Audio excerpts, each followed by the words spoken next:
श्री स्वामी समर्थ।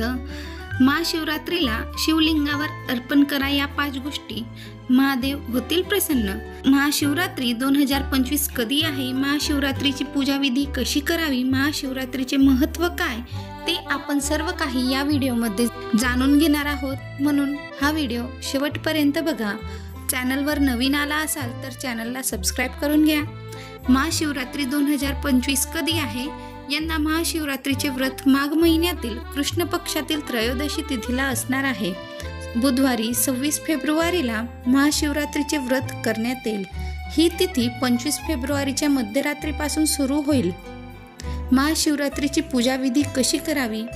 महाशिवरात्रीच्या दिवशी सकाळी लवकर उठून स्नान करावे, तसेच उपवासाचा संकल्प करावा।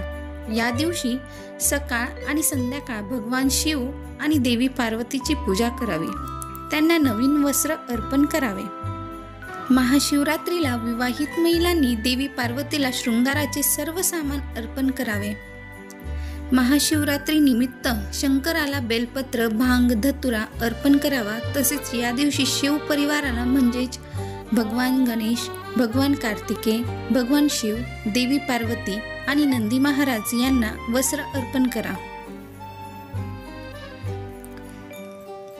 चला तर बघूया महाशिवरात्रीचे महत्त्व काय आहे। महाशिवरात्रीच्या दिवशी भगवान शंकर आणि देवी पार्वतीचा विवाह सोहळा झाला।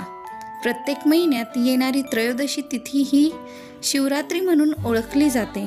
या तिथीला विशेष महत्त्व आहे। असे म्हटले जाते की जेव्हा चंद्र कमकुवत अवस्थेत होता, म्हणून शंकराने त्याला आपल्या डोक्यावर धारण केले। त्यामुळे भगवान शंकराची नियमितपणे पूजा उपासना केल्याने कुंडलीतील चंद्रदोष दूर होतो। हिंदू धर्मशास्त्रानुसार महाशिवरात्रीला भगवान शिव आणि देवी पार्वतीची पूजा केल्यास इच्छित फळ मिळते। इतकेच नाही तर या दिवशी शिवलिंगावर काही गोष्टी अर्पण केल्याने भगवान शिव प्रसन्न होतात असे मानले जाते। असे म्हटले जाते की यामुळे जीवनात सुख समृद्धी येते। जाणून घ्या महाशिवरात्रीला शिवलिंगावर काय अर्पण करावे। पहिला आहे काळे तीळ। ज्योतिषशास्त्रानुसार शिवलिंगावर काळे तीळ अर्पण केल्याने व्यक्तीला सर्व प्रकारच्या त्रासांपासून मुक्ती मिळते। याचसोबतच शनिदोष आणि शनीच्या 7.5ची अनिष्ट परिणाम कमी होतील असे मानले जाते। बेलपत्र। असे मानले जाते की भगवान शंकराला बेलपत्र अर्पण केल्याने आशीर्वाद मिळतो आणि दारिद्र्य दूर होते। त्याचबरोबर शिवाला बेलपत्र अर्पण केल्याने आध्यात्मिक शक्ती प्राप्त होते। भांग, धोत्रा। शिवपुराणानुसार समुद्र मंथनाच्या वेळी विषाचा प्यालाही बाहेर पडला, मात्र हे विष किंवा हलाहल कोणीही प्राशन करू शकले नाही। देवता, सर्व देवी देवता विषाचा प्याला घेऊन भगवान शंकरांकडे आले। सृष्टीचे रक्षण करण्यासाठी भगवान शंकराने ते विष पिऊन टाकले होते। हे विष प्राशन केल्यानंतर भगवान शिव बेशुद्ध झाले। विषाचा प्रभाव कमी व्हावा म्हणून सर्वांनी शिवाच्या मस्तकावर भांग आणि धोत्रा ठेवला। तेव्हापासून भगवान शंकराला भांग आणि धोत्रा अर्पण करण्याची प्रथा पडली आणि तिला धार्मिक मान्यता आहे। चंदन।